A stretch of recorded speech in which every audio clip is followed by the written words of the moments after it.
This is Chris with Music City Driver once again. I wanted to make a maybe not quite so short video today about do's and don'ts that you want to do while driving for Uber and or Lyft. So one of the first things I would recommend, and I may do a video actually on how to sign up for Uber and Lyft.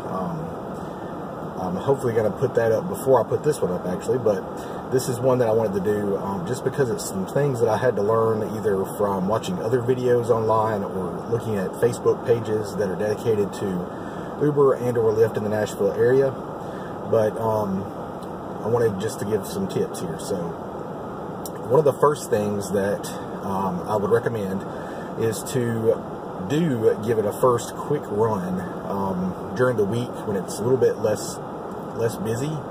If your schedule allows for it, maybe during the day, it seems to be a little bit less busy at that time. It will help you get a feel for the app, Uber's app and or Lyft's app if you want to run both. I do run both myself, but I didn't run both at first. So anyway, that allows you to kind of ease yourself into the whole process of how to accept a trip, how to start the trip, how to end the trip, how to rate your passengers, etc. And in case there's problems that arise, it allows you to stop your trips in between, and you don't really have a huge demand.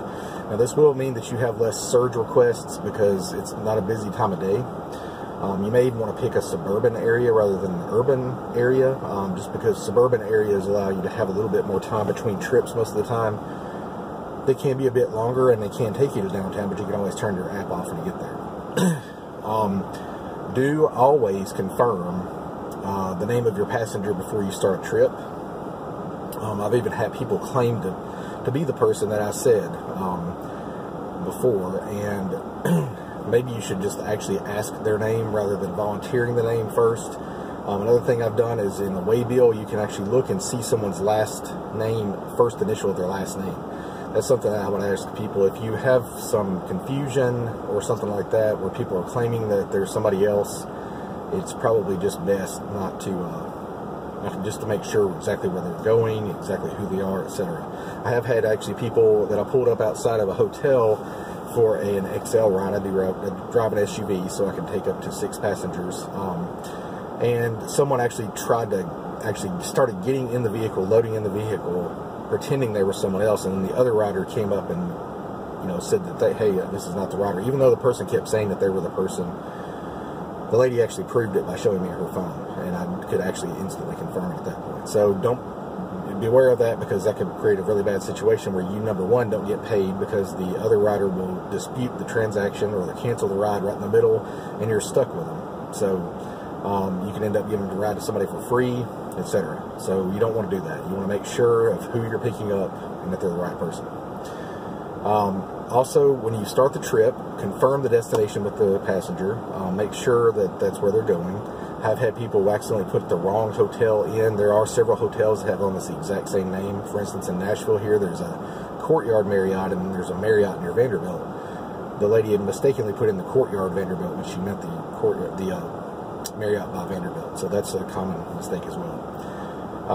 Something I always try to do is keep my vehicle as clean as possible. I armor all my surfaces. I have leather seats. I condition them all the time. I vacuum them all the time.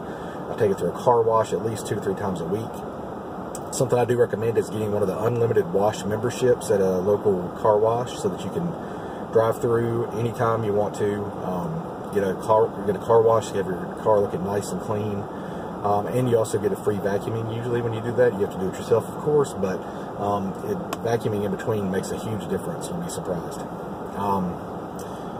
And also try to keep clutter to a minimum. If you have a trunk or if you have a hatchback, try to keep any extra stuff out of there.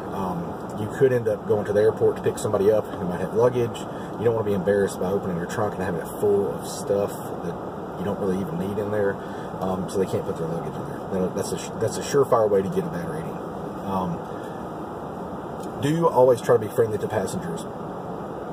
This seems like a no-brainer, but from passengers who have told me that their driver was extremely rude, was extremely just a lot of different things. Just try to treat them. This is a customer service job, so if you are not familiar with how to provide quality customer service, you maybe you should try to find some videos online.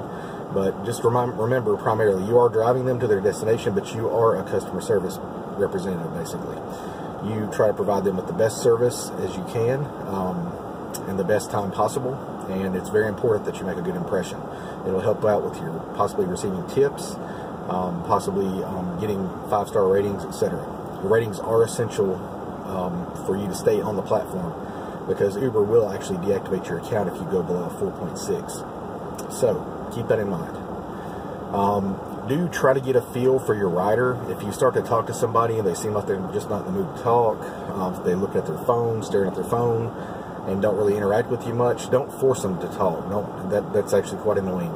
If you are not a very talkative person, somebody's trying to force you in a conversation, not the thing to do.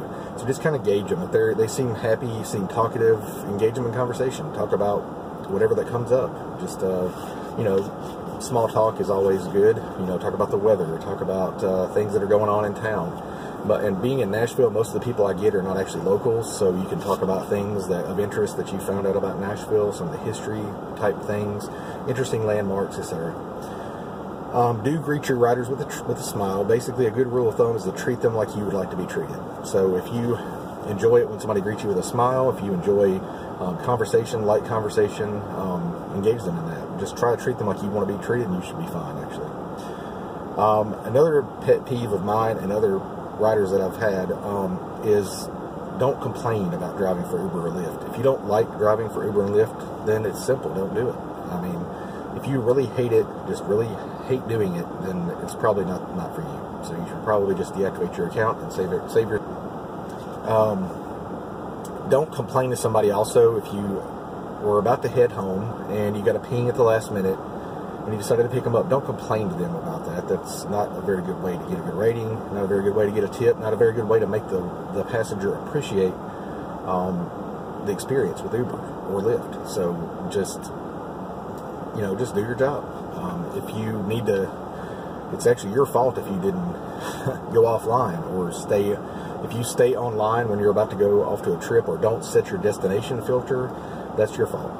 There is in both apps, Uber and Lyft, there is a way to set a destination filter, and you will only get ride requests that are going your direction. So if you're ready to call it a night, put the destination filter on, and you'll be surprised. A lot of times I get several rides on the way to my destination. It does add a little bit of time getting home, but you're constantly making your way the direction that you want to go. Don't ask for 5-star ratings or for a tip. If they offer a tip, be glad. Thank them for it. Tell them it's not necessary, but it's very much appreciated. And leave it at that. Don't ask them for a 5-star rating. I've had passengers ask me to rate them 5 stars, and they would promise to give me 5 stars in return. I'm like, okay, sure.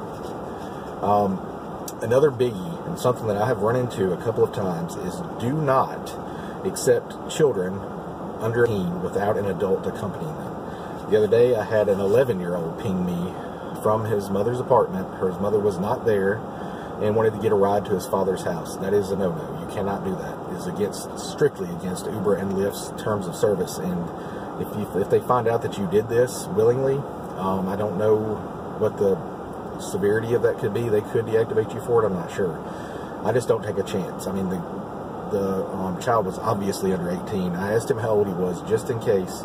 Said he was 11, and I told him I'm sorry, and I canceled the ride, and I didn't actually charge them for the cancellation. I just made Uber aware of the situation. I actually had to hit cancel other, which charged them the $5 cancellation fee, but I later went in and messaged them and told them about it, had them remove the fee, and have them let the lady who requested it know that we cannot take children. Another big thing related is if people have a child that is young enough to still need a car seat, do not accept them if they do not have a car seat, or if you don't have a car seat already in your vehicle. That is a huge liability and a huge risk to you, and it's against the law. So if you get stopped with a child that requires a child seat in your car, you will get a ticket, they won't. So remember that. If there's ever an accident or anything, that's just a huge liability for you, and you will probably get sued, and you may end up going bankrupt. Who knows? Just don't take the chance. If they don't have a car seat, cancel them. Tell them, I'm sorry, I cannot provide you a ride without a car seat. I do not have a car seat in my vehicle, therefore you have to provide your own. If you do not have one, I'm sorry, you're going to have to get one to request an Uber.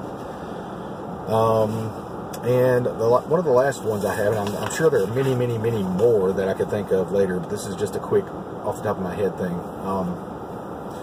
If you get a ride request and there are more people that can actually fit in your car with seat belts, do not accept the ride.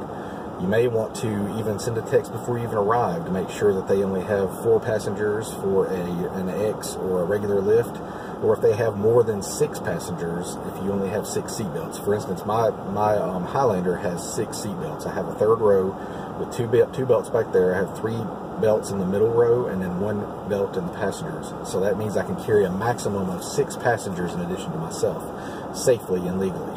So if someone mentions they have 7 passengers, tell them I'm sorry. I can only accept up to 6 people. You know, it's against the terms of service for us to carry more people than there are seat belts. I have had that happen quite a few times.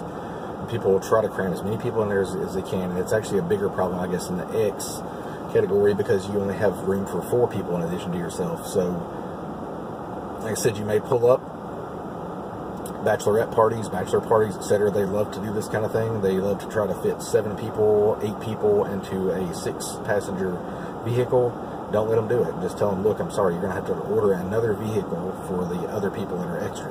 6 people can come in right in here, but if you have anybody over 6, then you're going to need to request another Uber X or regular Lyft, whichever the case happens to be. So I hope that these have been a little helpful for you. Please tell me in the comments below. Also, you'll find my link to sign up to be an Uber or Lyft driver, referral link. Hopefully you'll get a referral bonus from that as well. And if you have any questions, any comments, anything that I didn't cover that you'd like to know about, I'll do my best to answer it. And if I can't answer it right off, I will definitely do some research for you and find the answer. All right, guys, safe driving and have a great week.